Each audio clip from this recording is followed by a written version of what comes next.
Hello, everyone, and welcome to the final day of our 9 webinar series, Disrupt or Be Eliminated. My name is Naman Patwari, and I'm a 24-year-old technology enthusiast. I received my bachelor's and master's in computer science from Puri University in 2019. I currently work for Amazon as a software engineer, but I'm not representing Amazon today. All my thoughts are my own. I think the construction industry has been generally started adopting technology, and I see a huge potential of applying tech in all verticals of this industry. Many of you have been attending all the webinars of this series, and we hope you benefited from it. Thank you for your support and feedback that you have been giving us throughout this series. Today's session will be an hour long, where we'll take you through our presentation for 45 minutes. And then in the last 15 minutes, we'll address questions. Please keep submitting your questions throughout the session. Right now, everyone is muted to avoid background noises that may be a distraction. So let's get started. As a BIM service provider for the AEC industry, Pinnacle has led the paradigm shift of technology in the construction industry, and we take pride in making innovative use of it. In the previous sessions of these series, we had talked about the current technologies evolving in the AEC industry and have shared our experience with you through case studies. So what is the next orbit for technology? Where is the construction industry going? What does the future of BIM look like? Our topic today is technology disruption in the construction industry, and we will address all those questions through this session. I would like to thank Michael Gustafson from Autodesk for joining us for today's webinar. A little bit about Michael. He is a senior industry strategy manager for structural engineering, responsible for establishing long-term industry strategy for structural analysis, design, detailing, and fabrication with Autodesk. He has authored several research papers about structural optimization and authored industry articles about the impact of trends like design for manufacturing and assembly and sharing economy on the AEC industry. Michael is registered as a professional engineer in USA and holds a Master of Science from the University of Minnesota and an MBA from Michael J. Cole's College of Business. He recently completed a certification from MIT about artificial intelligence for business managers. Joining Michael today is Chip. Chip is the Director of Engineering at Pinnacle Infotech, and he's been with the company for 30 plus years. He's been in the HVAC industry for 30 plus years, with construction design build experience, as well as consulting with MEP and AE firms. He's an active member of local building appeals board, past president of local ASHRAE chapters, and assistant scoutmaster, Eagle coordinator for local Boy Scouts of America troops 850. So these are the main topics we'll be covering in today's presentation. We're going to start off with BIM and sensors, and then we're going to move on to different design automations, AR, VR usages, and drones. And then we're going to end the presentation with a presentation on exoskeleton robots and 3D printing, which will then be followed by the Q&A session. So just to warm people up on this day with some data to show like the future impact of these industries. So for example, we see that the exoskeleton, market professionals predict that the usage of exoskeleton is going to rise by 39% at a compounded annual growth rate to reach $2 billion in 2025. Similarly, we see the usage of robots increasing 10% at a compounded annual growth rate, and same for 3D printing. And then we have observed some immense adoption of drones in the construction industry as well. And as you can see, this all data validates our hypothesis that these trends are on the rise and have immense potential for the construction industry. With this, I'm going to hand off control over to Chip, who's going to talk about the different BIM technologies that we're seeing in today's industry. Please welcome Chip. Hey, thank you, Naman. Again, my name is Chip Branscombe, and I am the Director of engineering here with Pinnacle Infotech, and I think I have control. Yes. So I want to thank everyone for attending today's webinar. Today we wrap up our 9-day webinar series, and I want to share our enthusiasm, passion, and optimism for the future of construction.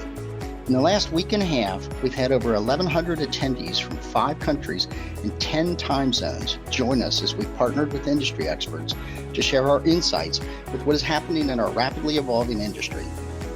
Our attendees have been owners, engineers, designers, contractors, installers, architects, estimators, research scientists, software developers, and students. Our theme, Disrupt or Be Eliminated, couldn't be more timely.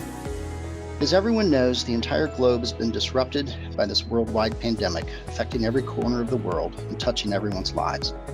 The disruption to our daily lives is an inconvenience, but for many, our hearts and prayers go out to those who've lost loved ones to this indiscriminate virus. Because of this disruption, we are unfortunately hearing about companies, business owners, and thousands of employees whose jobs and careers have been eliminated.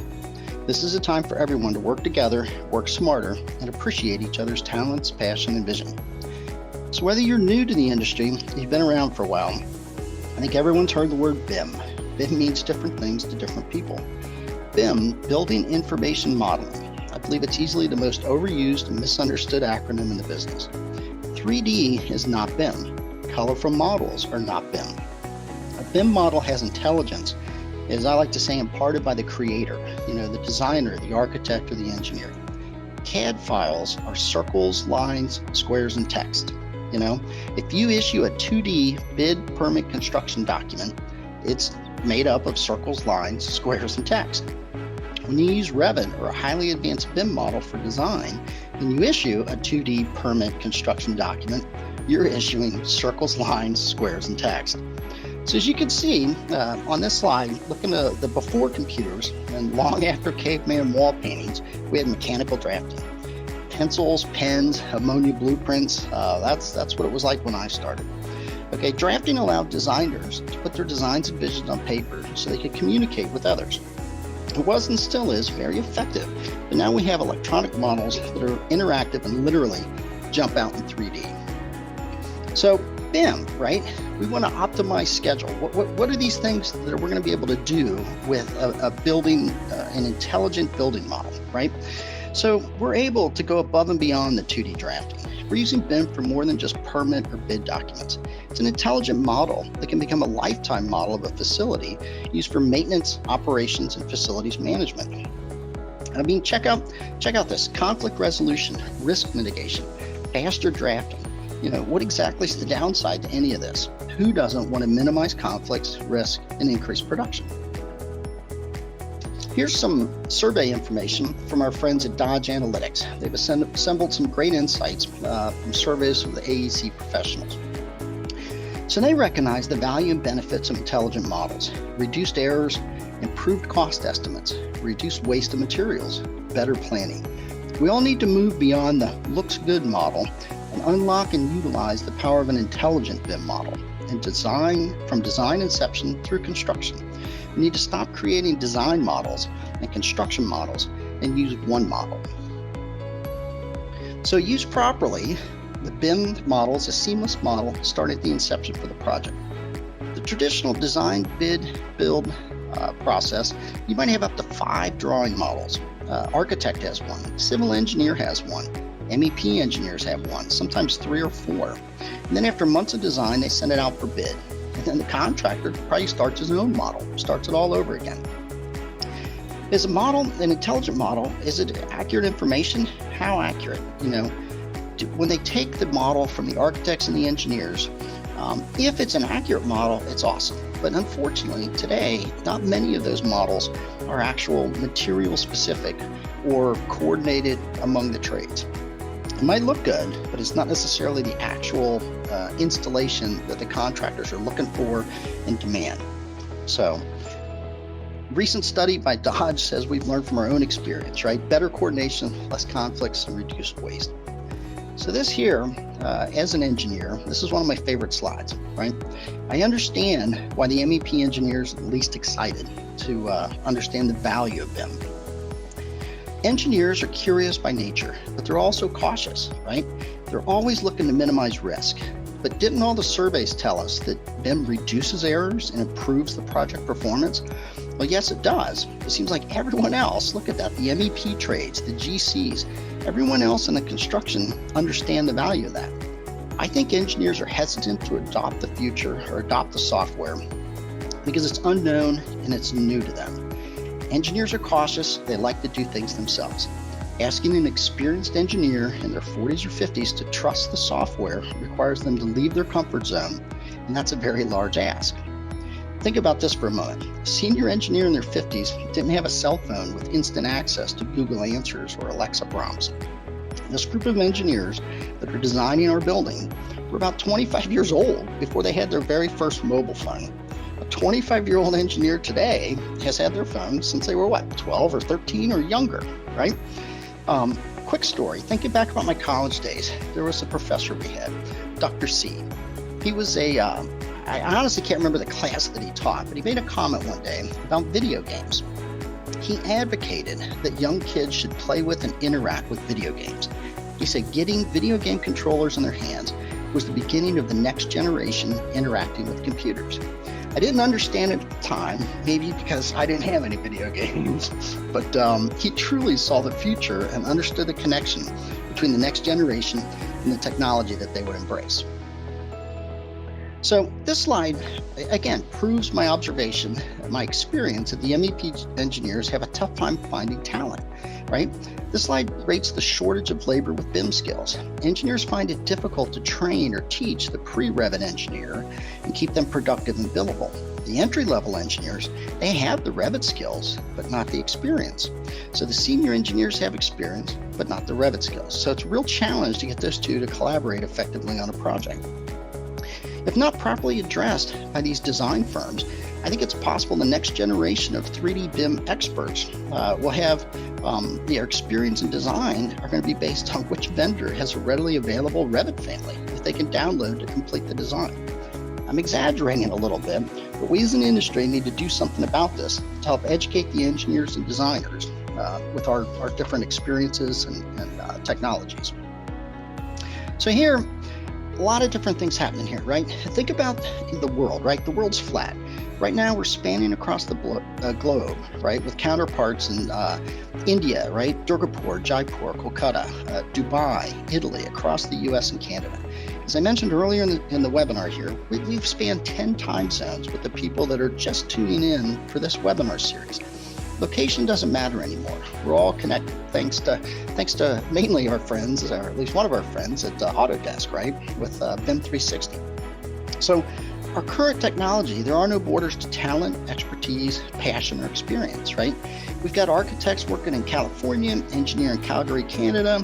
We've got engineering teams in India, maybe the other engineer with the expertise is in Idaho, and then we're actually building it with a contractor in Florida, right? So the world's flat. There are no boundaries there. So the process, talking about integrated design and BIM, right? This is just one method that we can improve using the BIM technology, improve the process, right?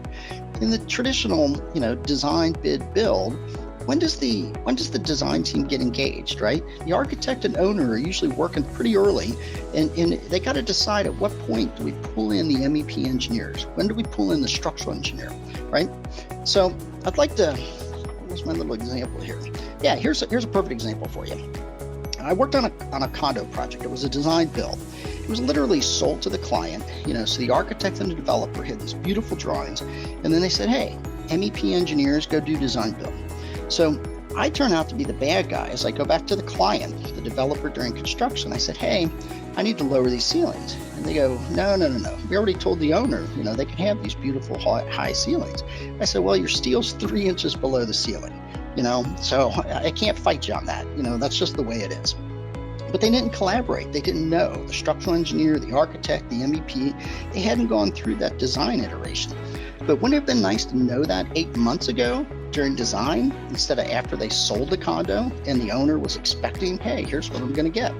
So think about that, right? When the conflict's on the job site and the progress comes to a halt, The efficiency along with their income and profit, it relies on installing work and then moving on to the next project. Contractors' crews stopped, architect or engineer are contacted to solve the problem. So my experience as an engineer, right? On the other end of the call or the email comes in with a, hey, help us fix this problem. They hadn't planned on that phone call today, right? They might be in the middle of a big sales presentation to land the next job, or in the middle of the final minutes of wrapping up a large project, making important decisions. They're asked to stop what they're doing and solve the problem. The reality is, they got to go back almost a year to when that design decision was made that's, showing itself as a problem in the field today, right? They can barely remember the project, but they're asked to solve the issue and solve it quickly. In this actual scenario, I've been there several times. There is no winner, right? So usually they're going to compromise. Someone somehow has to compromise. And then the owner, somebody's not happy because they didn't get what they thought they were getting, right?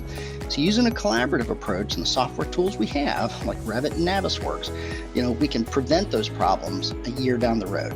So here we have, let's see if this will play. I got a nice little video. Yeah. So here's a great example of a successfully collaborated BIM project. Using BIM 360 field management software, the team is able to use the BIM model to verify installed systems are compliant with design. They have an interactive model that allows them to identify any issues, conflicts, or surprises and quickly resolve. As they review the progress and quality, they can use barcodes to locate their position in the model. Using a one BIM model approach from conception through design, bidding, coordination, hey, it's already done. Fabrication and installation will make the construction administration position on a job site the most sought after and desirable job in construction. Let me get this straight. I'll get paid to walk around with a perfectly coordinated and built job site to check, confirm, and validate the installed systems match the model. I don't have to be the referee or the bad guy coming between installers or calling the architect or owner with bad news that we have a problem or the project is delayed. Sign me up. I'll take that job. So at the completion of the project, the facilities operators have an accurate model of their facility. Any future modifications or additions, changes can be made with confidence, knowing there are no surprises or hidden conditions on the next renovation, whether it's a year or 10 years later. Not every project is new construction. I'm sure everyone online has had a renovation project, right? Were you able to pop every ceiling tile in the corridor of a 50-year-old school building? Were you able to get above the ceiling of the operating suite? The answer is no, right? You weren't able to. So then the most often used term in change orders is hidden conditions. We didn't know there was a column behind that wall. We didn't know there was a life safety conduit that can't be moved behind that wall we knocked down. Or my favorite, we didn't know there was a live underground electric feeder when we cut the concrete. The sparks and sudden plunge into darkness was the first clue. So again, in the technology-rich environment we're in right now, these are just some examples, some samples of some of the different software that's available, right? Software for planning, software for designing, modeling, analysis, fabrication, right? The many different softwares, there's no way you could list them here because they're coming out and they're improving and they're adapting to what the needs of the contractors, the designers, engineers, to the needs of what it is right now in the field. So many applications are specific to trades. Structural analysis, energy modeling, you see laser accurate field points, right? That for sleeve penetrations on high-rise facilities. These are everyday applications that are used today around the world. So again, the BIM benefits, right? The earlier video showed one application of field integration using a BIM model on site. It all begins during the design phase with the team sharing the one model concept and sharing it with the construction team. No more silos or multiple disconnected models for my work or their work. It's a concerted, accurate, common model that serves everyone. So talking about sensors, right? Vendors and contractors, right? There's so many different ways we use sensors. We're surrounded by sensors. They're using the RFID, the radio frequency identification, Some contractors are using this to tag and track materials, when it's on a truck, when it's delivered, when it's assembled, when it's in place, when it's been commissioned, when it's operational, right? Most everyone is familiar with that technology that has a pet that might have their animal chipped, right? So that when they implant below the skin this little microchip, if they get lost or they're found at the veterinarian or the dog pound, they can say, hey, we know who owns this animal. Examples of other sensors include, wind speed for construction site cranes, direct digital temperature controls for facility, gas sensors in garages for ventilation, refrigerant sensors in equipment rooms, right? Refrigerant is colorless, odorless. It's very dangerous if you have a refrigerant discharge in an equipment room. Heck, ASHRAE has an entire standard on refrigerant management and design of refrigerant spaces. Another example, again, talking about the RFID material tracking, what's on site, what's installed. So many different contractors are using this effectively, tracking materials. It's a very commonplace technology. Here's an interesting technology an example of how sensors are helping designers provide better systems, better services to their clients. This is a seismic sensor technology. Allows engineers to study buildings and how they perform during an earthquake.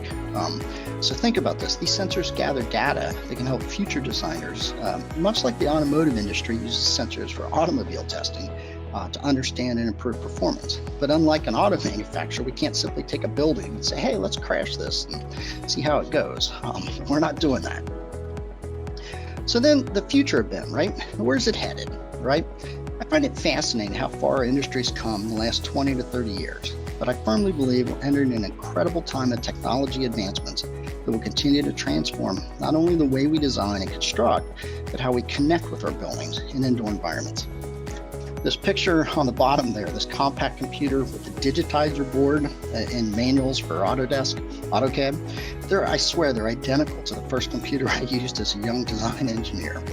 I definitely don't have the wristwatch that was envisioned by the creators of the Dick Tracy comic strip. What was that, back in 1931? But as evidenced by the Apple Watches and others, the vision of wrist communicators from 90 years ago are an everyday occurrence.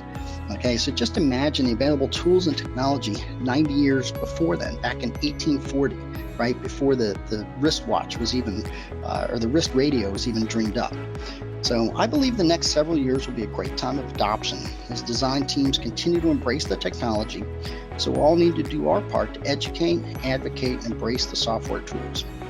I want to thank everyone for your time. And before I turn it over to Naman, I want to encourage everyone to send us your suggestions for future webinar topics, along with any questions you may have. And I definitely appreciate your time and thank you. And now I'll turn it over to Naman. Thank you, Chip. Cool. I'm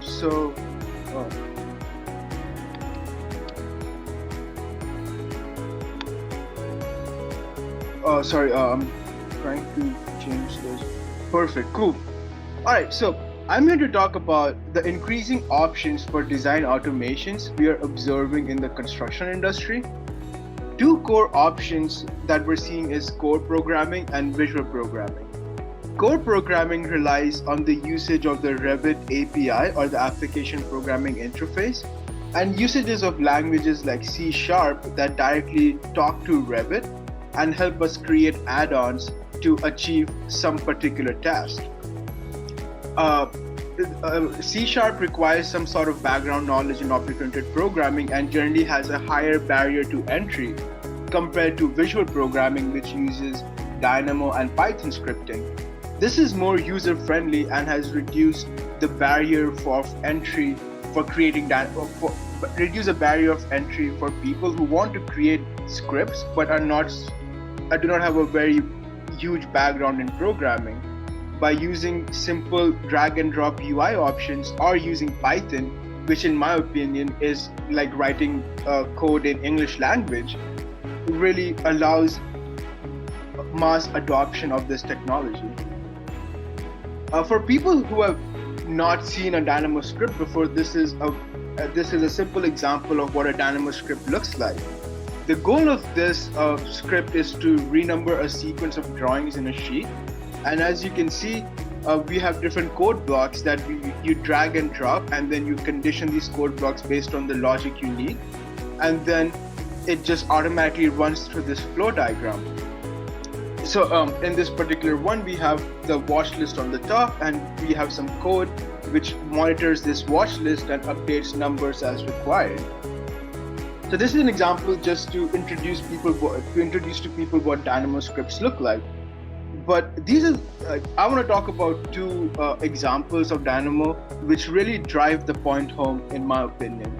So the first one is for actual design help. So when you're trying to place a door of a specific kind on a wall, you need to place individual columns as well with respect to the door height to support the weight. So right now, for an engineer to design this, he would have to scroll through the drawing, find out all the different spots where doors have been used, and then manually place these columns.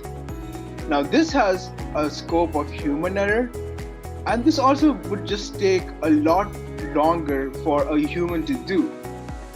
A very simple solution for this was to create a Dynamo script which would parse through the drawing to find out the different doors placed in the building and place structural columns respectively with respect to the door height. Now this reduces human errors as well, and now we can be more confident about the placements of these columns than we were when an engineer is placing it, because human error is a very big thing. Second example I would like to talk about Dynamo is for quality assurance and checking. So we want to ensure that each room that we have designed for a given floor matches the ceiling height to ensure that there are no errors in the design. So again, like if a human were to do it, first of all, it would be really time consuming for him or her to parse through every room of a given floor and check the ceiling height. More often than not, the person would sample a couple rooms and then extrapolate that data out to ensure and say that all rooms or most rooms are matched correctly. But now using Dynamo, we have an automated way of ensuring that every single room and every single floor will be checked in accordance to this criteria. So instead of sampling, we have now absolute data on how accurate this design is, and we are doing it in a fraction of a time compared to a human doing this manually. At this point, now I'm going to segue on to the advent of machine learning and artificial intelligence in the construction industry. Here's a short video. So here we can just see like different applications of like AI in different industries. As you can see, like this robot that you're seeing moving, it is really possible because of machine learning, because they need to learn how to navigate different terrains, and a lot of this is possible through advancements in the machine learning area. Okay, next slide.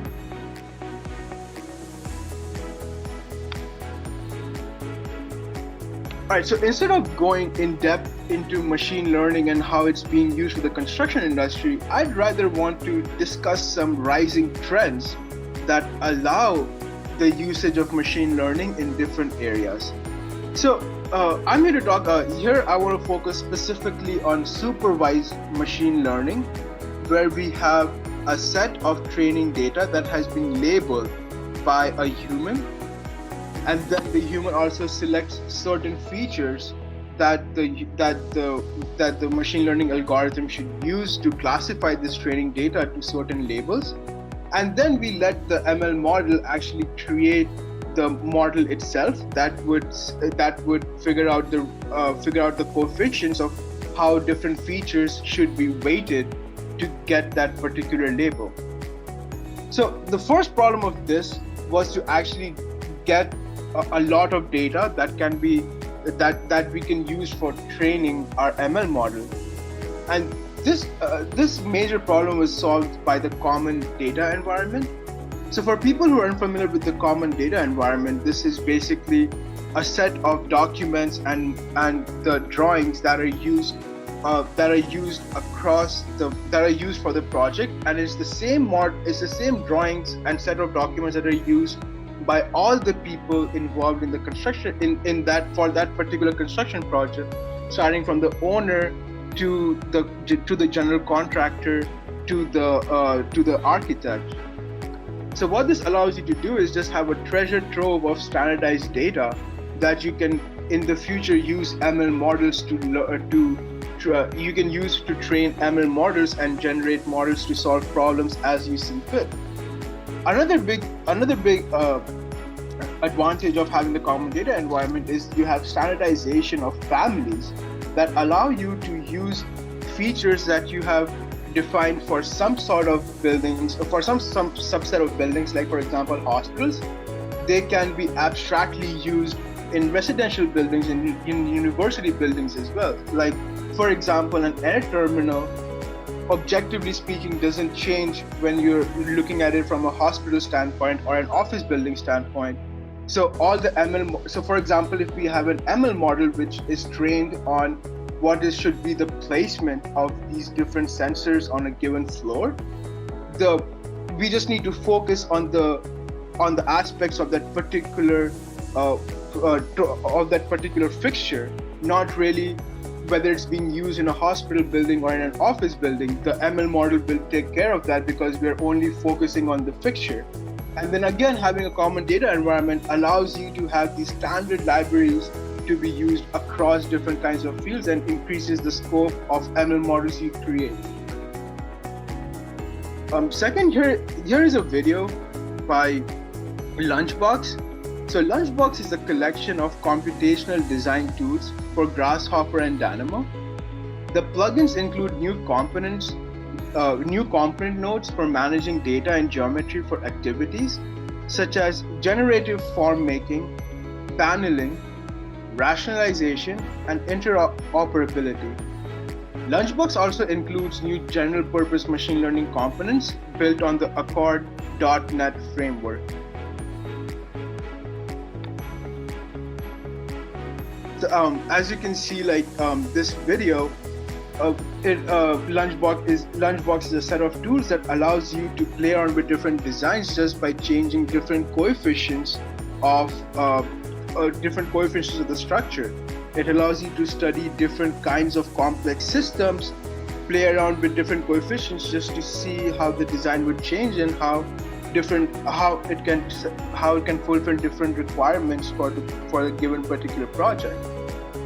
So Lunchbox is, as I mentioned, is available for both Grasshopper and Dynamo for easy plugin and can allow you to design a whole new bunch, design innovative stuff and kind of like analyze complex structures as well. Cool.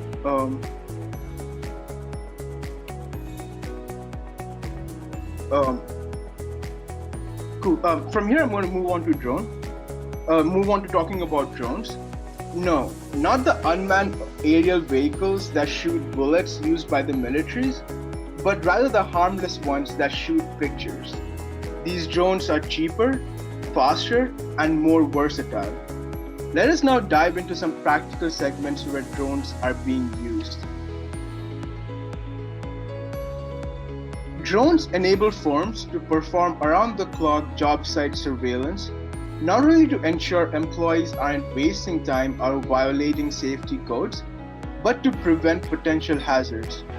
Photography and live footage becomes convincing in the case of stolen or misused equipment or other security violations. One of the biggest financial benefits of using drones is the ability to create highly accurate 3D topography models. Drones provide a cost-effective, fast way of mapping build sites and existing facilities while gathering geographical and topographical data in the form of photography, LiDAR, and video. This data can be instantly uploaded and shared with stakeholders anywhere in the world. Time is money, and 3D mapping via drones saves a lot of it. Drones have been shown to cut surveying times for a 12-acre property from 100 hours down to about 2. And high-definition maps can be created in a fraction of the time it used to take. Drones also make it easier to survey locations that are hard to access, reducing safety hazards. Drones are cheaper to fly than small aircraft and don't require a pilot. Similarly, drones can be used for QC, for quality checking, for example, camber analysis pre and post concrete pour, to reduce the scope of rework.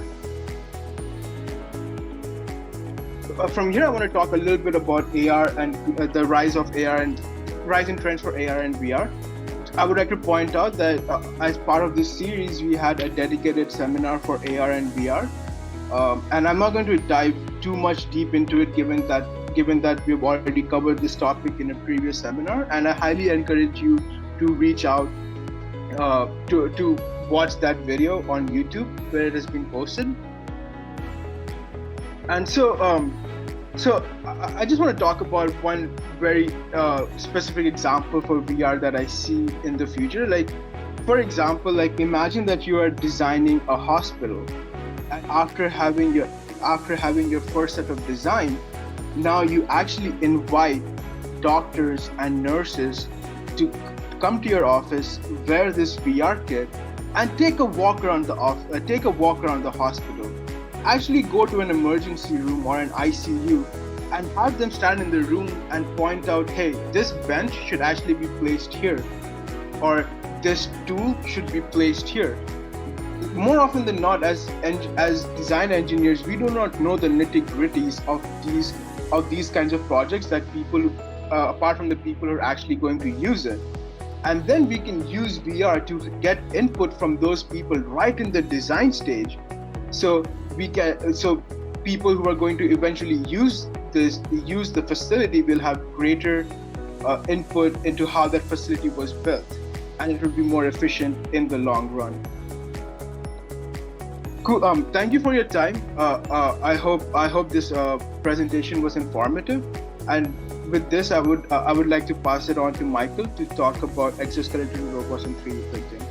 Thank you for your time. All right, thanks, Naman. Okay, so I'm going to talk about exoskeletons.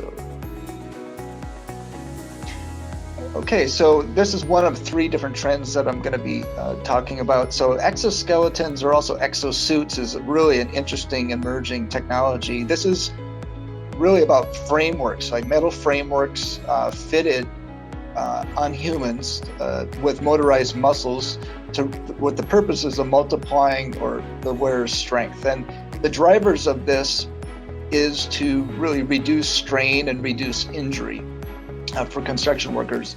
Exoskeletons also can help enhance strength, but the drivers are really about safety. When we look at the cost in the industry of overexertion on construction workers, it's around $15 billion every year of compensation that's tied to that.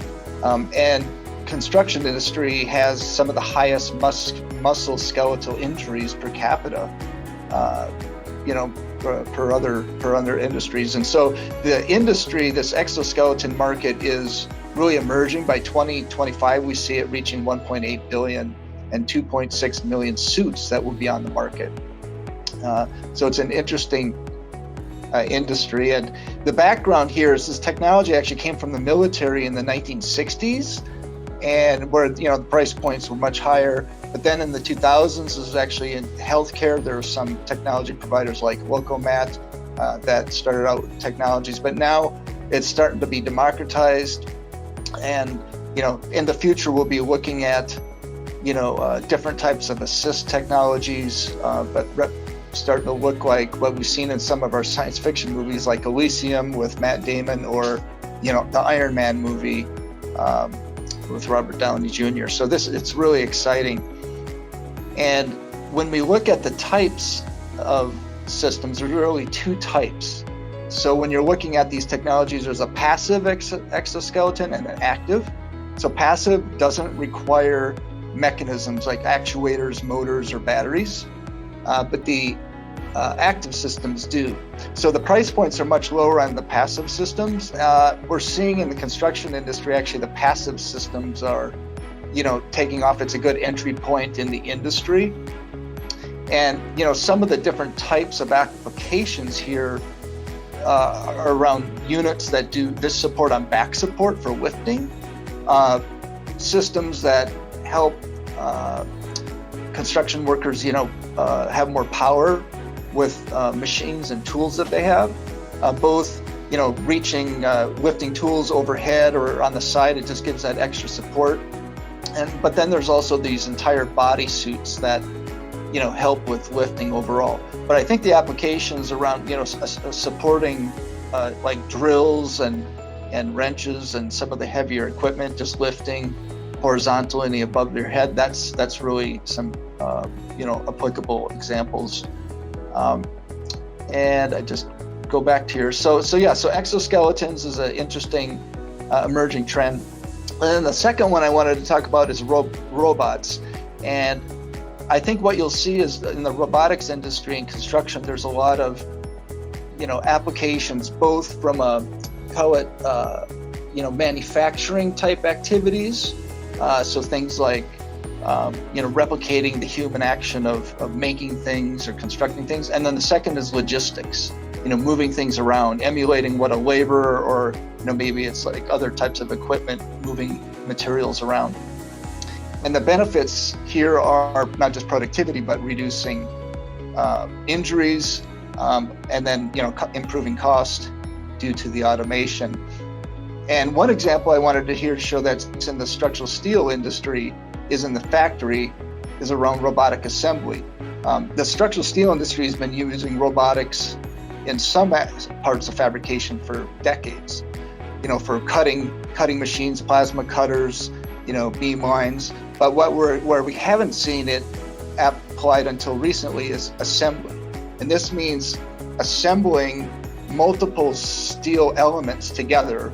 So say, for example, the steel connection elements here, where the steel flange I-beams can be connected up with the clip angles or plates, all in one unit, with the welding, the scribing, the bolt cutting, all in one. So we're seeing these new machines that are almost like jack of all trade machines coming into the market that do all of this in one shot.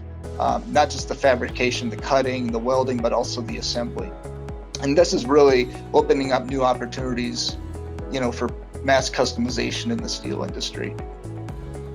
Then we also see examples for concrete, and not just pouring concrete. I think we see, there's examples in the market around just 3D printing concrete, like in the lower right. But there's startups like Mobot or Advanced Construction Robots or Rebar Tech that are doing this for 3D printing rebar, assembling rebar cages, even tying rebar together in the field. So robotics, Advanced Construction Robotics, top right, this is actually where the labor has to go out and tie the rebar, tie the number 4 bars to the number 4's top and bottom, or the top layers together. Well, that can be automated with these machines. And then also the 3D printing technologies are becoming more advanced, and Rebar Tech doing welding of rebar assembly. So a lot of interesting things happening in the cast in place market. And then some of the other markets, about bricklaying, you could think of these as new ways of using robotics to automate the construction process for those machines. And we at Autodesk, we have our Autodesk Build Space, which has a bunch of robotic startup companies that we're working with that are giving us insights into how do we tie the design process into this. When does it make sense to have, the design information and software helping, feed into these machines to optimize how they do work. What's great or important about this is that in the future, these new ways of construction could help inform how engineers and architects actually design things, right? So that the building codes will have to change, the specifications will have to change based on these new methods of of fabrication and installation. All right, and then the last trend that we wanted to talk about today then is 3D printing. And you can see this, things like robotics, 3D printing, there's drones, even sensors. There's a lot of convergence here. You're starting to see overlap with these different industries, and that's where I see a lot of these trends are just going to start connecting together and converting on, similar technologies. And 3D printing is interesting because I think we're seeing it, happening in markets like the concrete market, but also in new types of like steel materials, glass fiber materials, and some interesting applications we're seeing incorporate in a lot of different milling processes. So it's not just about extruding new material, it's actually subtractive manufacturing and creating molds, milling, casting, multiple materials. And so there's a convergence happening in this 3D printing world where the methods used will just be optimized based on the actual project requirements. And here's an example. This video here shows a precast manufacturer. This is it's a Gate Precast, a precast producer in the US, working on the sugar factory project in Manhattan, where they had all these like very unique panels for the facade. And instead of manually, building the forms in the precast factory, they used 3D printing to make all the molds, for each unique panel. And they were able to do this really on like 10 times the speed of normal labor. So these technologies are enabling project costs to be dropped, project schedules to be accelerated. The schedule couldn't have really been met without this new type of technology. So it's just not about making the products, but making even the construction materials or the erection materials. And then in the concrete market, I think there's continued innovations here happening that, I think we're in the infancy here of how things like concrete printing, more composite materials, the merging of both steel and concrete, and how that's extruded together will, be the future. So when we look at all these trends that, Chip and Naman and I talked about, I think what's interesting here is that what's key to making these democratized or used across the industry is the two things: the investments from the industry, the size of the investment, and then secondly, what are the costs for you as a consumer to apply these? And when we look at all these different trends, we can see left to right the capital investments that are happening. And, in the billions of dollars, in the industry happening, AR, VR, 28 billion in our industry. And the price points are the vertical axis here, showing there's, even with 3D printing and commercial drones having higher price points, there are entry-level price points for these products.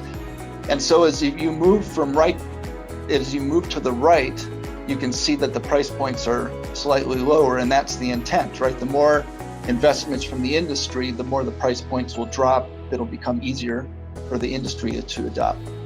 So the takeaway here is there's entry points for you to adopt these technologies today. You can think about these price points and what are the implementation costs for you to move into these. So I think we had a couple more slides to talk about how to get started. Maybe I just quickly go through this 3 minutes here, and then we'll do Q&A.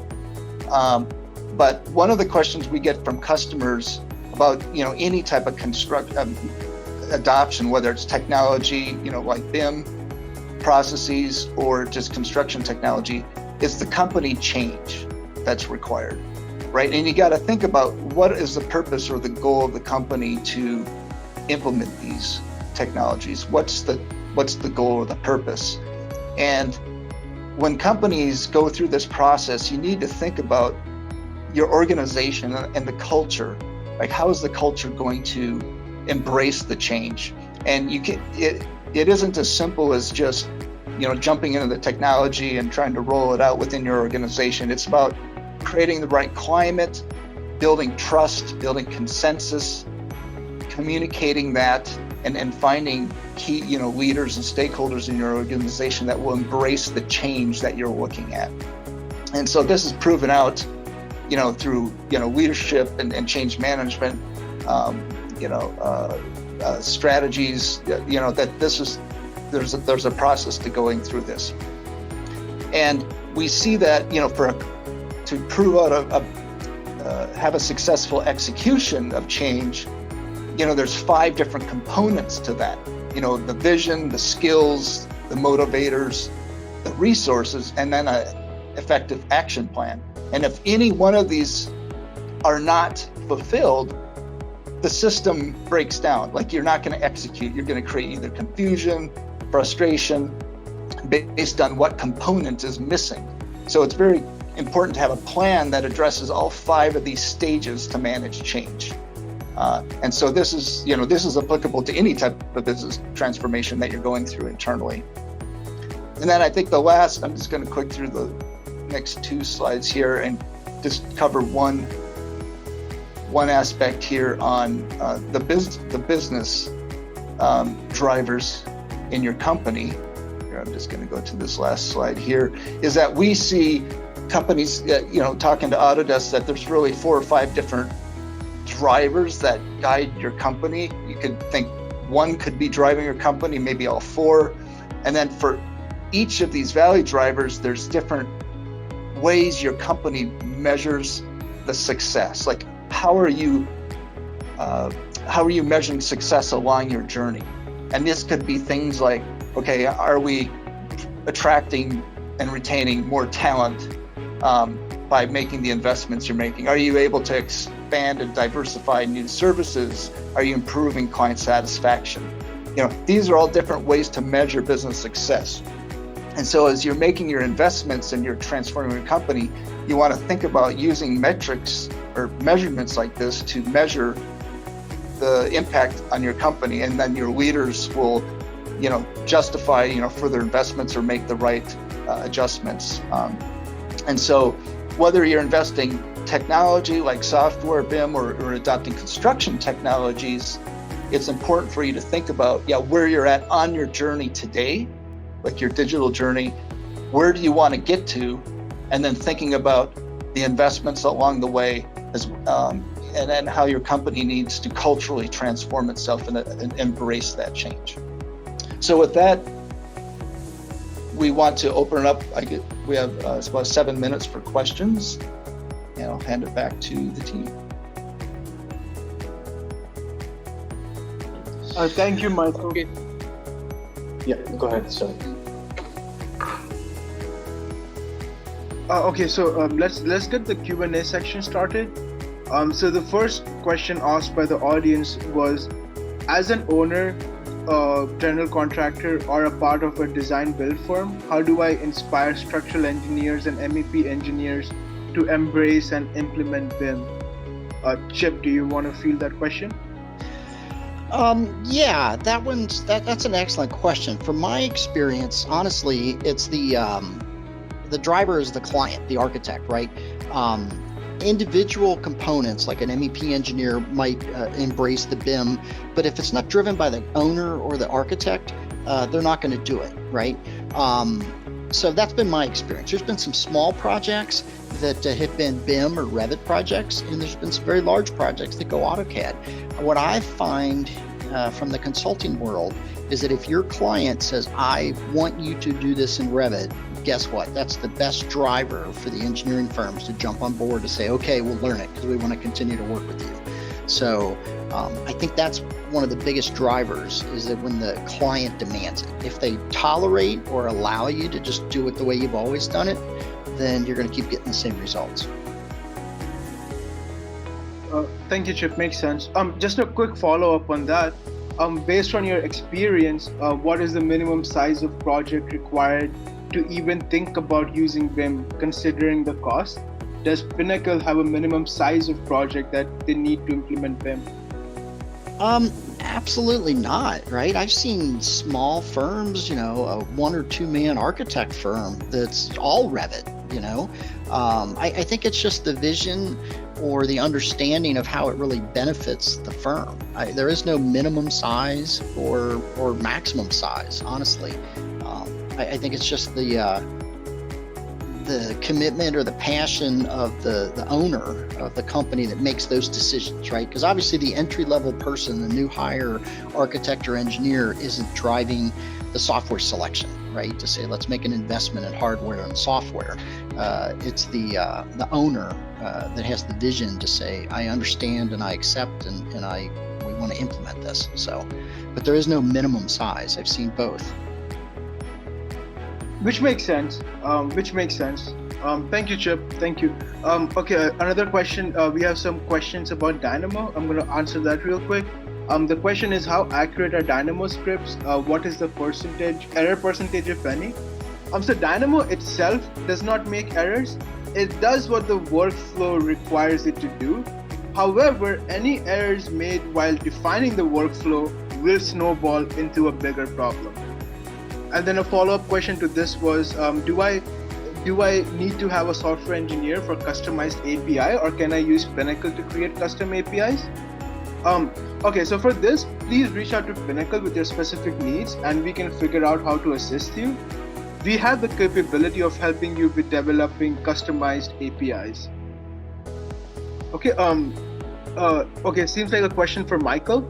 How well do you see the industry embracing this paradigm shift in technology currently? What is stopping more people from adopting change? Yeah, so I mean, that's a good question. I think on the software side, like BIM side, I think the industry is, mobilizing to, there's going to be more drivers to adopt BIM. I think even our current situation with the COVID impact, people working from home and companies trying to come up with new business models that diversify their services and thinking how they're going to compete. They're looking at, BIM as a way to differentiate themselves. And I think with any of these technologies, though, there's got to be both a cultural transformation. So it's the people accepting change, and then there's the process, and then the third part is the technology. I think the technology is way ahead as usual, but it's the process and the cultural shift that's required. But again, I think given our current paradigm, I think there's a good report out there, everybody to read from McKinsey. It's called The Next Normal in Construction. Very powerful document report. And they're really saying how a lot of these trends are going to accelerate over the next 5 to 10 years. And they give the reasons for it. So worth a read. Thank you, Michael. Makes sense. Okay, seems like there's another question for Chip. In your video, we can see that the site guy is using a tablet on site. Can BIM help my firm go paperless? What's the upfront cost involved in going for paperless, like investing in technology? Well, absolutely.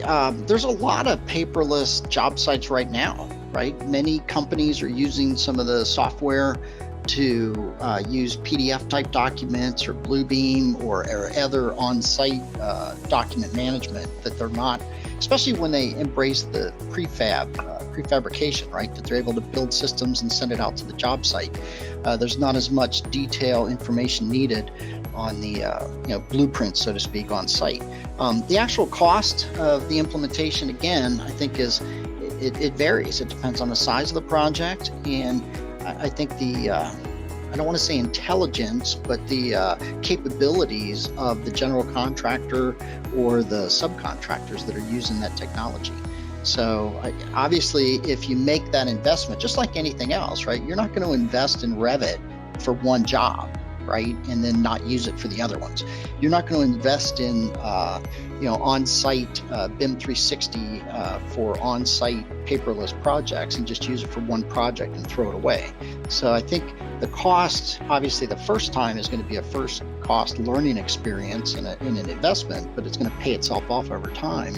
As Michael said, if it's the culture of the company that said this is the future and we're not going to give in to this is the way we've always done it, let's wait till those guys retire or quit, So, but the cost, I think it's difficult to put an actual number on it without, looking at the company, the number of projects, and what they currently have. Thank you, Chip. Makes sense. Okay. One last question. This is for Michael. What are the challenges to adopt the robotic and skeleton technology that you discussed in the presentation?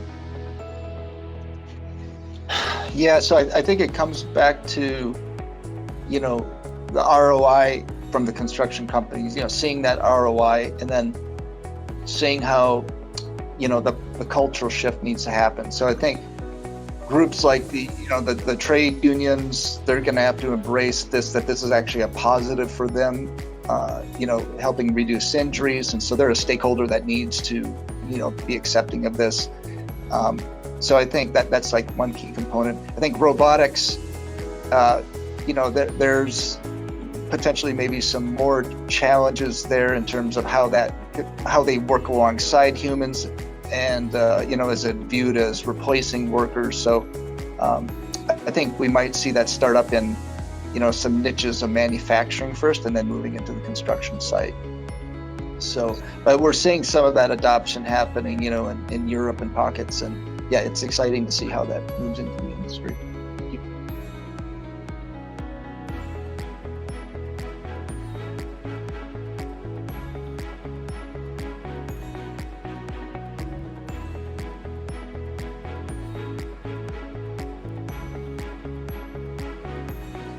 Okay, Naman, is that the end of questionnaire?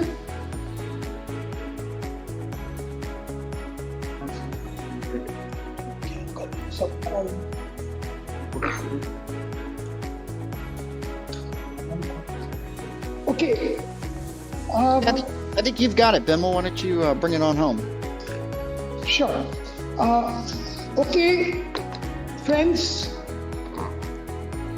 First of all, I'd like to thank all of you for your excellent encouragement to our team.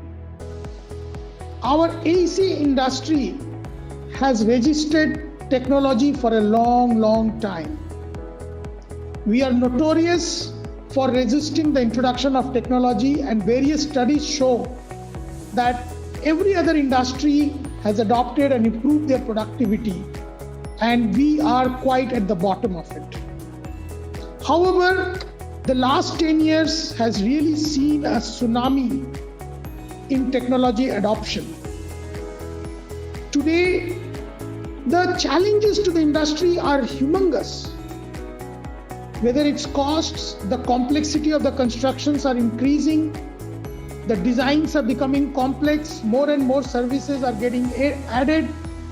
The owners want the implementations to be faster and faster. The code requirements, the safety requirements are increasing. The availability of manpower on the site is decreasing. In fact, we are doing a lot of projects in Japan, and they're really scared because there's a huge reduction in the available manpower. The average age of Japanese society, it is increasing. So we are left with no option but to adopt this technology. So we had this series of 9 webinars because we see that different parts of the world where we are working, there are pockets of excellence. We see some great innovations, we see some great creativity in using the technology, using people have different types of pain in different societies. We have seen when we go to Middle East, the pain is totally different. When we go to US, the requirements are very different. The challenges are a bit different. In India, the challenges are different. So everybody, and that's how we have seen, different spectrum of the AEC industry having different adoption of technology. So it was our endeavor to bring to you the case studies, because we believe that we can talk all big things about technology, we can glorify it, but we all believe success stories. We all believe numbers. We all believe, we want to hear from the users. we want to hear from people who have adopted it and benefited it. So in this webinar, we tried to bring a lot of users of technology. We tried to bring experts from industry, from Autodesk, from Steve Jones, from Trimble, from Dodge Data, and we had some of the users, ATI Precast, we had Steve, Boris, we had people from structural engineers coming forward and sharing their experiences with us. And I think that really made people realize, and the kind of questions we have seen the audience, we really thank you so much. We are overwhelmed by your support. In fact, our team is now becoming very nostalgic. For the last 2 months, we have been preparing very hard for these webinars, and we wanted to be different. We wanted to showcase success stories. We wanted to showcase real site examples, and so each of our webinar had a lot of examples from the site. We posted photographs, we gave you numbers, that what happens when you do it manually, what happens when you do integrated design, what happens when you do digital twin. So I think it was a wonderful success, going by the feedback from all of you, and we are grateful to you, my friends in AEC industry, for giving us this opportunity, for giving us this, you have allowed us to experiment with the technology. You have allowed us to work with you very closely, understand your pains, understand your work process, and try to modify that. And many thanks to all the technology providers. Michael, we really appreciate always the support that we have got from your company. Every time you come forward and helped us with various suggestions. So overall, it has been a great experience, friends, and I'm sure the coming years and the current situation is demanding even more adoption of technology. We don't have any options anymore. So let's work together. Let's build the ecosystem where we help each other, we share our challenges, and this adoption also comes with a lot of failures. It's not easy success. So we also need to see what are the challenges, what makes you successful, what made certain projects fail. So every time we make presentation, we also try to tell you that what you should be very careful about. In fact, today also the presentation Michael showed, that what does it take to adopt these technology in an organization? It's not just money, it's a cultural change. It's bringing everybody together. It's sharing the goal with the team and bringing the team together. So it was a great experience, friends. Once again, many thanks to you for your great support, and we hope that all of you will stay safe, take all your precautions, and have a wonderful day and the weekend. Thank you everybody for your support.